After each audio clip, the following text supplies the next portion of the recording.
Okay.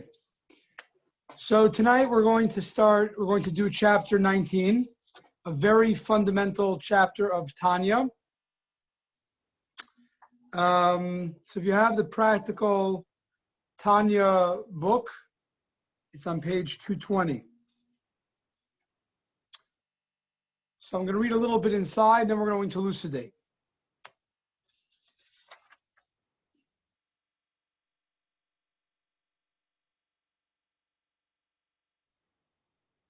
Okay.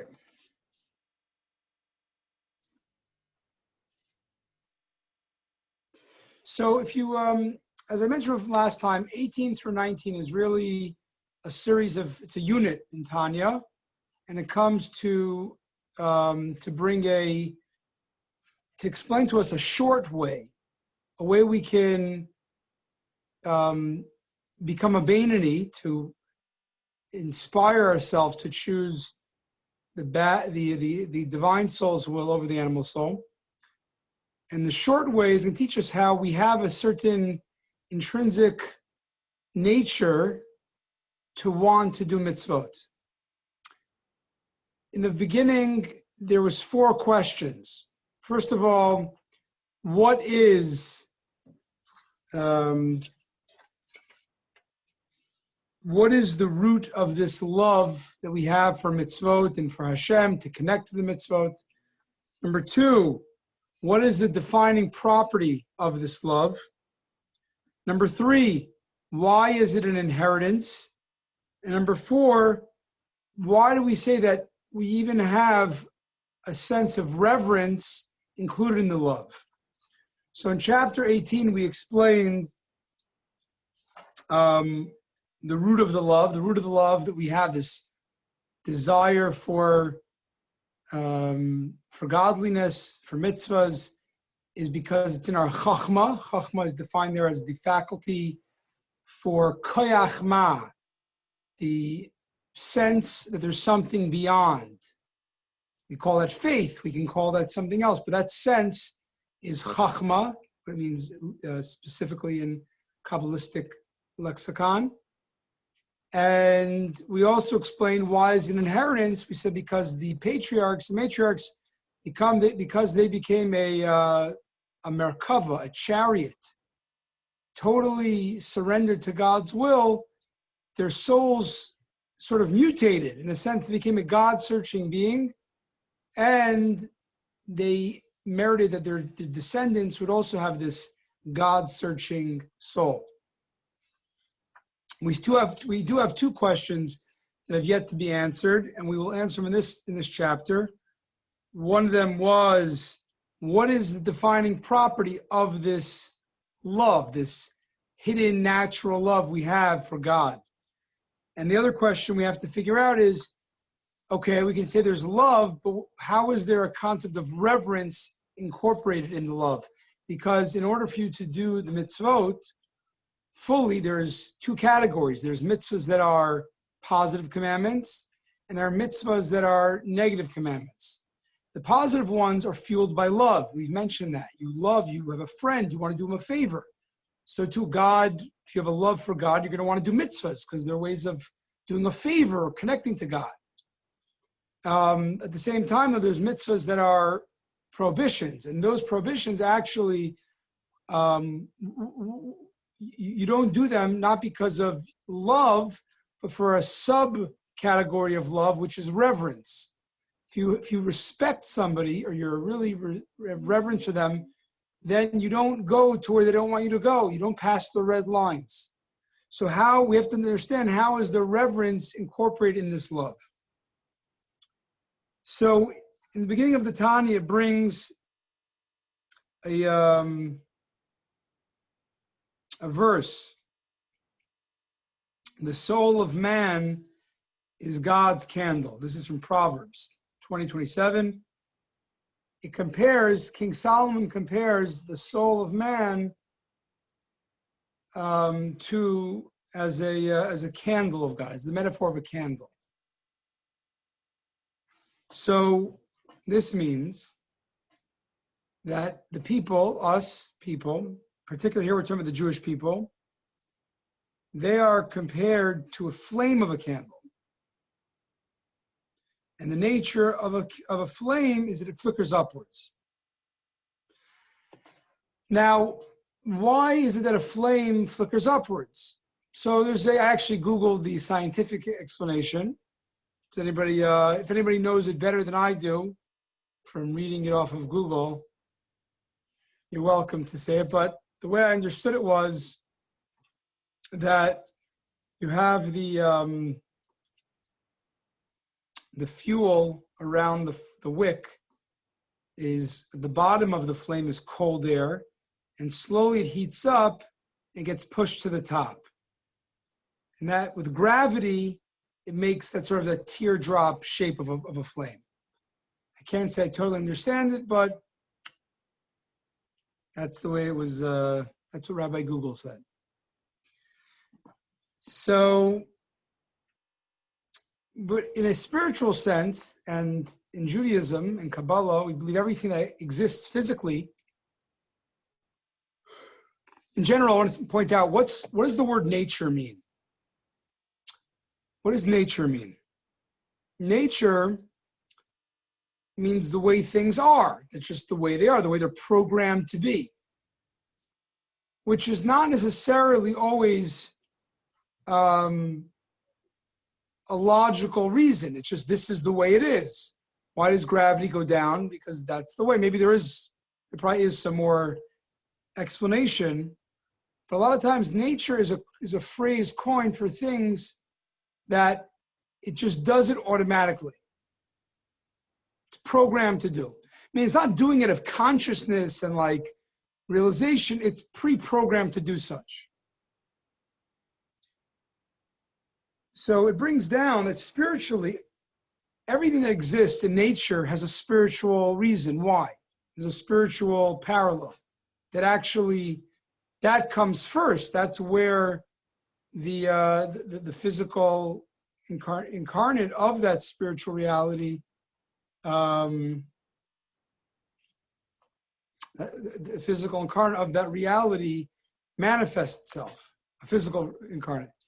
It manifests the spiritual concept. I'll give you an example. It's not brought in Tanya, but it says the soul of an animal extends downward. Meaning that unlike a human being that has lofty aspirations, has more morality, we said as chachma, has a sense of divine, something beyond us. An animal doesn't have those aspirations. It just says the spirit of an animal descends downwards. And that actually manifests itself in the vast majority of animals walk on four legs. Their face is facing downward or towards down.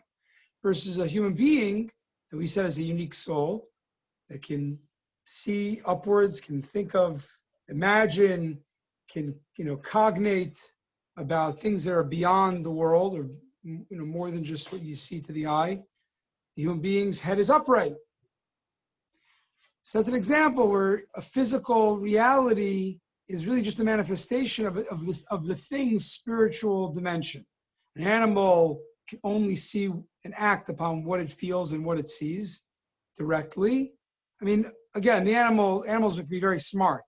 The animals can have a lot of intuition. But as far as the human being's sophisticated imagination, empathy, morality, an animal doesn't have it. Maybe a tiny bit, but not nearly at that level. And that manifests itself in the way we walk.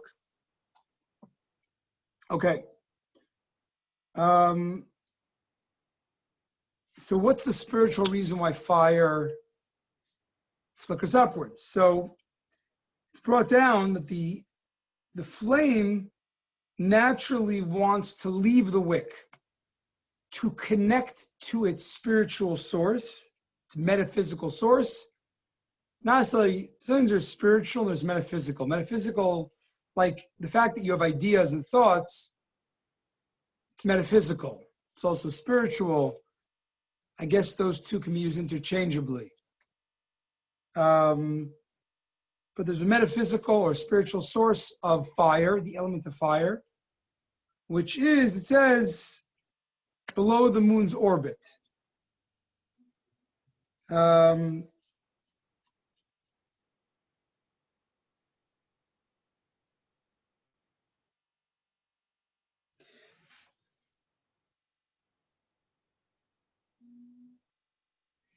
brings down in the practical Tanya, one of the ways of understanding the periodic element, the periodic table of elements. Before there was the table of elements, there was broken down to fire, wind, water, and air. And there's two parts. There's stuff that is more the terrestrial region, which is, Earth. And by it's not literally Earth. We're talking like someone of you compared it once to matter and antimatter.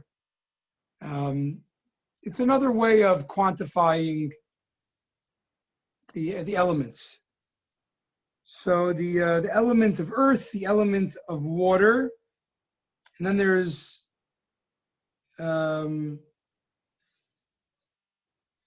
then there's the elements of air and fire. So the thing is there's an interesting rule in spirituality.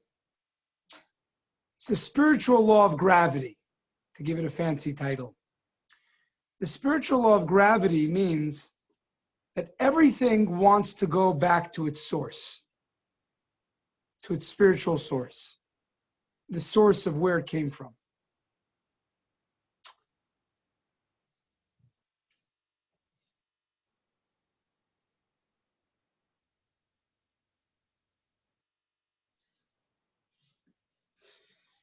So we see that, therefore, water,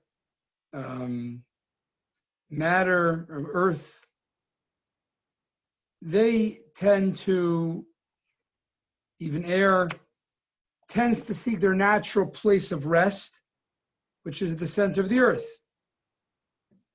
But the element of fire, not really fire, but the stuff fire is made out of, it seeks to go to its source, which we say metaphysically is beneath the moon's orbit.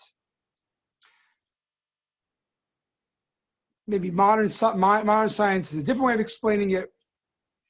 But this idea that everything wants to go to its source is a very powerful concept. We see it was brought down some years ago. I'm not sure if it's true now, but one of the most used resources on the web was family tree sites, ancestry.com, so on and so forth.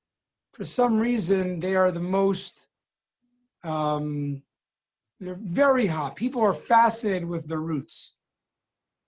Why are people fascinated with the roots? So we can explain according to this principle that we're fascinated where we come from. It's almost like it's an inborn nature of everything. So a human being, we're going to look for our source. But the Tanya says that actually the Tanya, according from Kabbalah, it's not Tanya's idea, it's before Tanya, everything wants to go to its source. Everything is fascinated by its source. Fire wants to go to its source, which its source metaphysically is under the orbit of the moon. That's why it's trying to go upwards. Now, what's preventing it from going upwards? The wick. The wick is giving the fire form.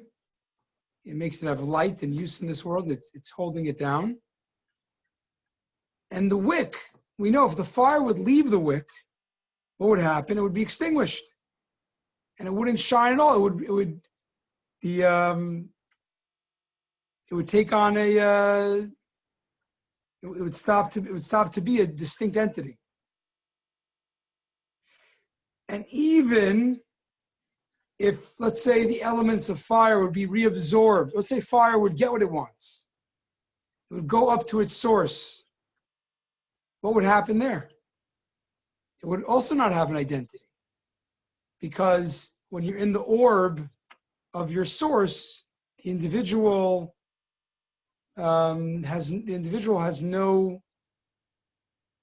has no distinctness of its own. And this is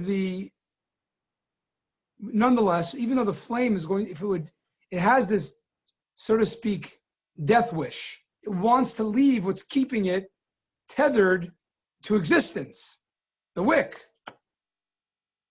So King Solomon, when he said, Ner Havaya Nishmas Adam, the candle of Hashem, the candle of God is the soul of man, is that the soul has a similar concept. The soul desires to be separated from the body and to attach to its source. We spoke in chapter 2. What's the source? Every single soul, is the divine soul, is a spark, is a piece of God, literally. Just a piece of God trapped trapped. Trapped's a negative word, but it's enveloped in the body, in the physical life, in order to do a mission. And the soul knows that if it leaves its place by the body, similar to the wick, it goes up to its source. It gets its wish, and it will go into God's presence. What's going to happen? It'll lose its identity. Because inside, in the infinite, it's all one. There's all oneness. The fact that it even can want something is only because God desired to put it in his body. God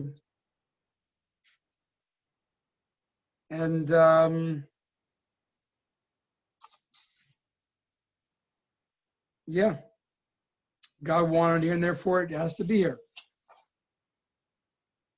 And we say, as I mentioned before, the name for nature is not something that's logical. It's just logically you'd want to exist. Why would you want to? You're not going to have any identity to. You're not going to have any identity to want to be separate. Doesn't care. Nature is a borrowed term for things are because that's the way they are. It's not always the product of reasoning and logic.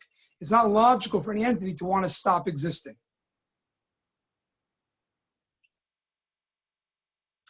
Okay, so now we answered one of the 4 questions. 2 we answered last chapter, 1 in this chapter.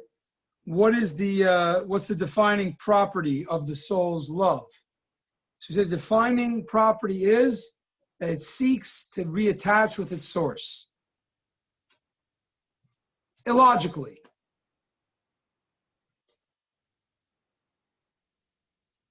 So here's the question. Oh, you asked the question, girl. Why, I'm sorry, let me just see that. Why does man want to exist? That's a great question.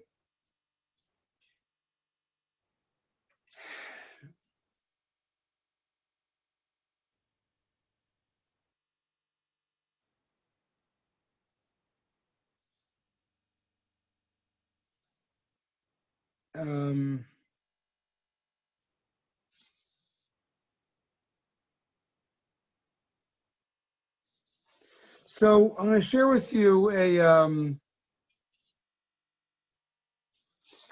saying from the Mishnah.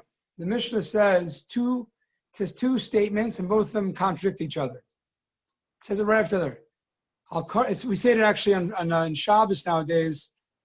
Al karchach atachai v'al karchach atames.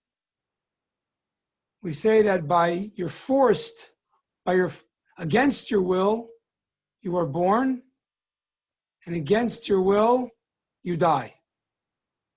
Meaning, the soul, when it's in the heavenly realm, it has no interest to come down into the world where it's going to. It has no interest to come come into the heavenly world, into the physical world where it's going to be separate. It wants to stay wants to stay up there. Why would we want to come into a world where you can do bad? You can do good, but you can do bad. So God has to force it. No, your mission is to make from the darkness into light. Okay. But then after living in the world and getting used to the world, the soul realizes its mission is so important, how it's even more important than its comfort in the realm. And therefore it wants to keep doing mitzvahs. So that's why when it has to die, the soul kicks and screams, I don't want to leave, I want another mitzvah. There was a story of a famous sage who was on his deathbed. And he was crying, and this was truly a big tzaddik, someone who never sinned. And he was crying. And his student says, why are you crying so? You had such a beautiful, meaningful life. You were a tzaddik. Why do you cry so? So this tzaddik says, because this is a world where you can buy a pair of tzitzis for 2 kopecks. For a few dollars, you could buy a mitzvah. You could wear a mitzvah, tzitzis. You can, meaning he appreciated, it took him his whole life, he appreciated. Only someone who's such a great person can appreciate the mitzvahs are more important than the soul reconnecting with God. Because that's its mission. Every mitzvah we do transforms darkness into light. Now, yes, that's why man continues to exist, because we know that the soul has this feeling that in spite of that, it longs for transcendence, it has business to accomplish. Like, for example, someone who goes in the Peace Corps, and it's very uncomfortable where they are, wherever they are. They don't have proper showers and bathrooms and food, but they're teaching children how to read and write or bringing medical care. And it's difficult. So on one hand, they're not wanting to be there in this third world country. Then why are they staying? Because the satisfaction of it, they're doing something so great, so changing lives. They're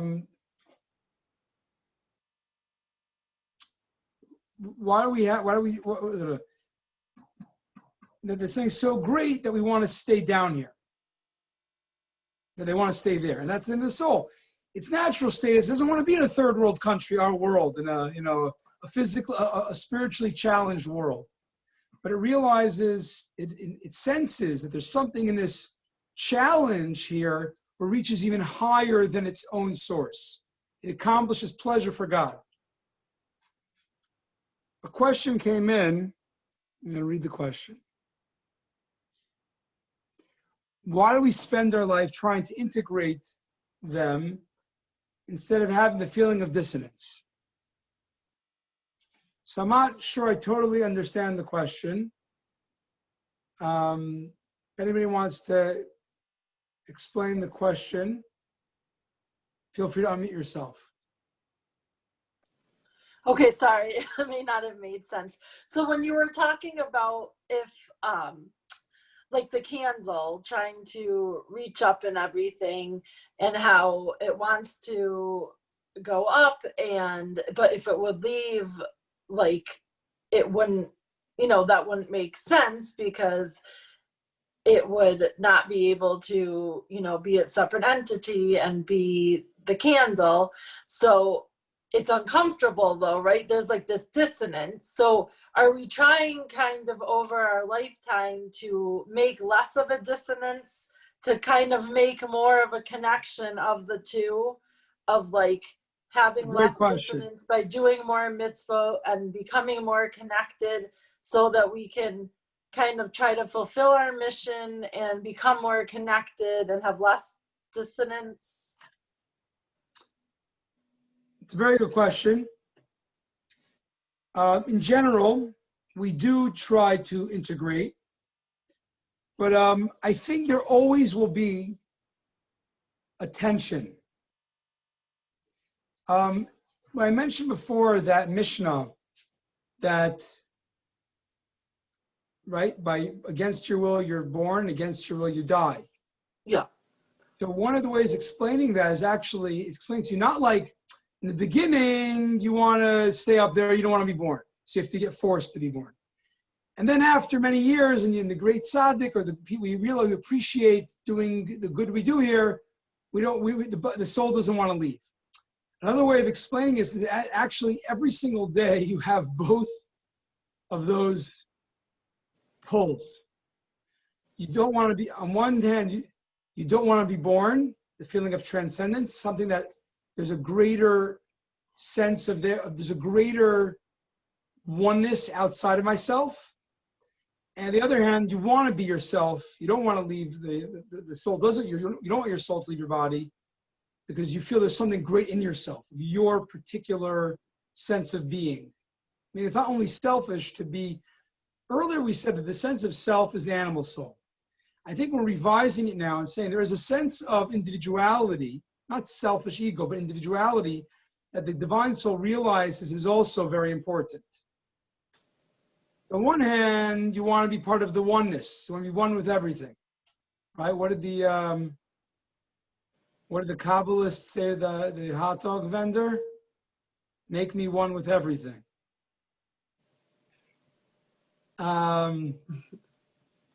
The follow-up joke goes that the follow-up joke, by the way, is that he gave him $20 to pay for the hot dog, which was only $4, and then that was it. And he's waiting there for change. And after a minute, the hot dog is not giving him anything back. So he says, "Excuse me, I want my change." So the hot dog vendor says, "Change has to come from within." Anyways. I like that. It's a good one. It's training, it's boot camp for rabbis to know that joke. Okay, but the point is that there's a sense of I'm not sure what dissonance means. Dissonance means tension. Is that what you mean by it? Like tension. Yeah. Tension. So actually, there's a sense of tension that is a good thing. It's actually, that's what makes us human. The fact that we have a divine soul that one wants to leave, it wants to just become, it doesn't have a death wish. It just wants to be the reality. The reality is everything's God. It's just that there's a veil that obscures that reality inside the body, inside the physical world. So it wants to, okay, forget the physical. I want to go to where it's obvious. Here it's unobvious. But then it says, wait a second, but I'm here because there's such a power in this lifetime of transformation of dark to light, of bringing, you can only bring this sense of God's presence of dark to light in a world where there's dark and light. In a pre-physical world where the soul is, there's no dark. So the light is wonderful, but it's not that special quality of darkness transformed to light, or light that overcomes darkness. And it knows that that special overcoming and transformation is so important to the divine plan. That's why it wants to stay here. So it's interesting in a very practical, this is called the practical Tanya, right? So you see this throughout the day. There's certain times of day, in a Jewish day, in the daily life of a Jew, we're basically prescribed different activities for different parts of the day. I mean, some is, you can pick what you're going to be doing, what type of job, what type of this, what type of recreation, what type of food. I mean, it has to be kosher, but there's a lot of choices. But for example, case in point, Susan was trying. It would have been really bad if someone would get caught with like a no hechsher drink. So it's good okay. Anyways, an interesting thing is in the morning, the first couple hours of the morning is a very transcendent time. Think about it. What do you do in the morning? First of all, most of us feel like otherworldly till with the caffeine or whatever. But on a literal, actually on a spiritual level, you wake up. At the beginning of the morning, you have to pray right away. The first words that should exit your mouth is Modani. Thank you, God. Okay, then you get up, you wash your hands. It's another mitzvah. It's another spiritual act. Then you pray, whether you're going to do the full prayers or just the morning blessings. There's an activity of prayer. I mean, the prescription to the T is you would say morning blessings, then you would do the Shacharis prayer. And even in Chabad, we actually would study some Tanya or other mystical teachings to get in the mode. But till then, that's a transcendent time. You're not really, you're not really supposed to eat in the morning till you pray, unless you're hungry, so you can eat a little bit, just enough so you can, not be like, a zombie and not focusing, not having kavana. But it's a very spiritual time. It's a time you're really only dealing with no work. Really to do. Okay. Sometimes you have some things you got to get out of the way. You get the kids on the bus, whatever. But that's just like to get out of the way. The main idea of the morning is prayer. Then you go after that is a time when you go into your day, your work day. Is a time you go into your work day or your homemaking day or your errands day, all the mundane things. Getting a little too mundane, getting a little too much obscurity. What happens? Mincha. You got to do mincha. Mincha happens to be the second prayer. It's a very special prayer for this reason. It's like bam in the middle of everything. It's like, I want to you do it in the afternoon, any time in the afternoon. So it's like a reality check. Wait a second. Why am I doing all this mundane errands and work? Oh, there's a reason. It's part of a plan. Then you continue doing you eat dinner, you clean up, whatever it is, your errands, you exercise. I guess exercise could be any time of the day. But what the point is that, and then you go before the bed, you in the evening you do the Ma'ariv prayer, and right before you go to bed, you say the Shema again. And you actually, the Shema before you go to bed will be done with a bit of like an accounting of the day, a spiritual accounting. My point is, you see that the prayer times are the transcendent times, and the other parts of the time, the work and all that, the work, the play, raising, the mundane, working with your family, is the transformation time, or the impact time. So you see that, and that's why it's very important to do both, to make sure you've set times for prayer. Oh, and studying Torah also. When you have a set time to study Torah every day, there's a beautiful thing of not just studying Torah when you have a time, but you make a set time that from 9 to 9:30 or whatever, this weekly Tanya class, right? It becomes an imprinted time on yourself. There's a book called The Power of Habit. It's the New York Times bestseller. And habits become ingrained in you. So too, when you make your spiritual activities, prayer and studying of Torah, which vis-a-vis other mitzvot are very spiritual mitzvahs, right? When you give charity or you make a blessing, those are mitzvahs, but they're very physical mitzvahs. The other ones, prayer and Torah, is very spiritual mitzvahs. They're more transcendent mitzvahs. So that's why those times are very important to keep, because when you keep them, they have an imprint effect on you, even subliminally throughout the day. Okay, just to finish up a little bit. Why, though, if we have this nature in us, why is it that we sometimes forget it? You don't see this in everybody. You don't see everybody being so spiritually longing. And of course, the answer is that the world has both holiness, and we said klipa. Klipa means the force of unholiness, which means like a shell.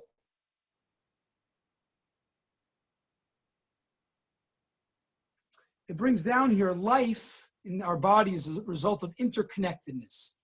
The arm would lose its blood supply if it was disconnected from the body, right?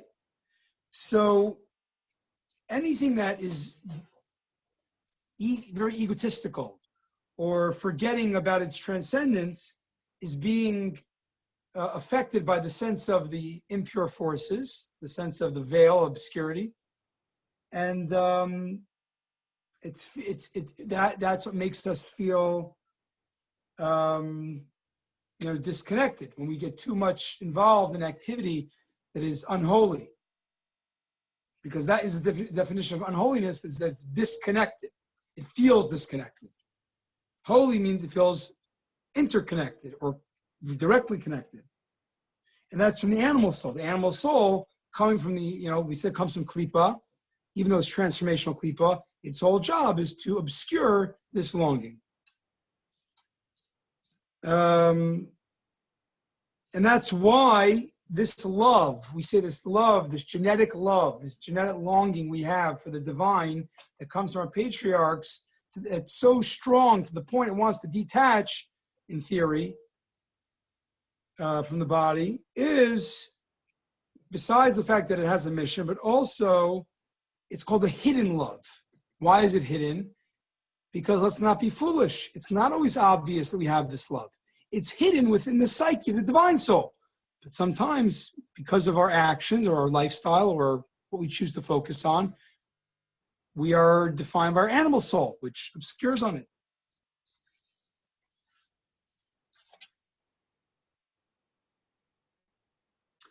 So it's interesting like this, and that's what it says. This is, it says that when the Jews went to exile, God went to exile with them. That means the God spark in us is in exile. But the only part that can be obscured and be in exile is again, where does this love come from? The chachma of the soul. The chachma, we said, is that not just wisdom, but it's the part of the brain that's open to the superconscious or the super rational or the divine. So the only thing that can be obscured is the effect of the soul's chachma on the body, right? Like a person that is in a good mood and has purpose, they're upward, they're feeling, they have meaning in their life. They're very alive, they can be very focused. A person that doesn't feel connected to a mission and importance can feel a little more like, a little more deadened, sluggish. That's the only thing the animal soul, the klipa, can hide over the chachma of the soul, the part that longs, is its effect. But the source of the fact that there is a source of chachma in the body, that can never be. Meaning the intrinsic core of it cannot be. So, therefore, you find throughout history, many times Jews who are big sinners, in their life, their daily life, they did not care about that connectivity to God. They put into exile their chachma of their soul. They made their hidden love very, very hidden. Because it would make the chachma fall asleep to stop affecting their day-to-day consciousness. But we know that when it came time with a test of life and death in matters of faith, when they had to say, it's not about eating a ham sandwich or whatever. It was a matter of either die as a Jew or live as a good Catholic. And the majority of Jews, they gave their life, even if they weren't particularly religious. Why? Because when it came to that clarity, that red line was black and white, then it's not a matter of effect.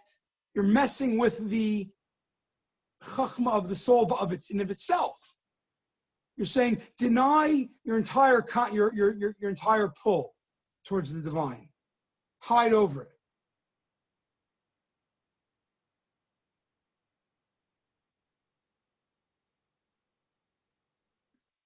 And that's where Jews have the spiritual adrenaline to overcome these tremendous tests of martyrdom throughout history. The stories in the Holocaust, the people who were in their life, they were like, they were bad Jews. I'm not talking about Jews. They were hated by their townfolk because they sold out or whatever.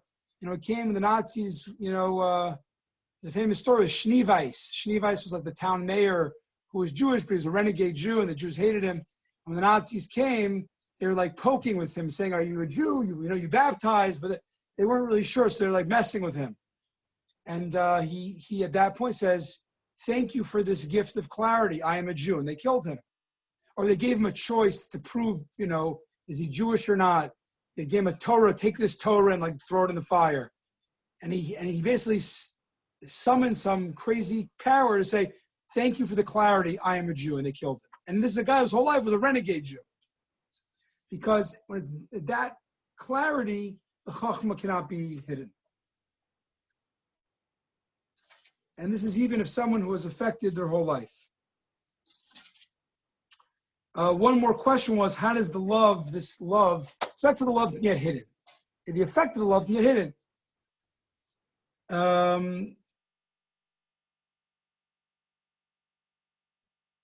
So where's the reverence? Where's like the fear, not fear, the awe in it? So it's very simple. If you know that this is a way you connect to God through mitzvahs, and if you don't, there's at least a temporary disconnection. When you're cognizant of that's what you want is connected to God, and you know that a sin disconnects, you're apprehensive about that, right? If you love someone, you're afraid to lose them or lose connection to them. So if you can awaken that hidden love and live with it, then there's also, of course, a pull away from things that God doesn't want or things that will obscure, whether temporarily or longer, this feeling of connection. And you're afraid even just outer garments to even in small things, just, speak a little bit of gossip. What do you mean? A little bit of gossip is at that moment, it's a disconnect in time. So just to summarize, we talked about the nature of this love is so extreme. It's like the flame wants to leave the wick, the soul wants to leave the body, but it only stays here for its mission. And we also mentioned it's so powerful that even though it can get obscured, still in times of tremendous spiritual adrenaline, martyrdom, many Jews rose to the challenge inexplicably because of this reality of the chachma of the soul. And the last one is that the love also includes in a sense of reverence or awe, or very afraid to do things that will make it feel disconnected. We have 1 minute for questions, and I have to run to Mincha. Next week, we're going to start class about 8:15, because I'll daven earlier, and we can have class 8:15 to 9:15. We won't have to be as rushed. Someone asked the question, is Emunah, faith, and bitachon connect to Chachma? I would say so. Our job, though, is to make all these transcendent things, find ways we can live with it in our conscious self. So our job is to take the Chachma and bring it into Bina, which would apply to trust and faith as well. Wishing you all a good night. All the best.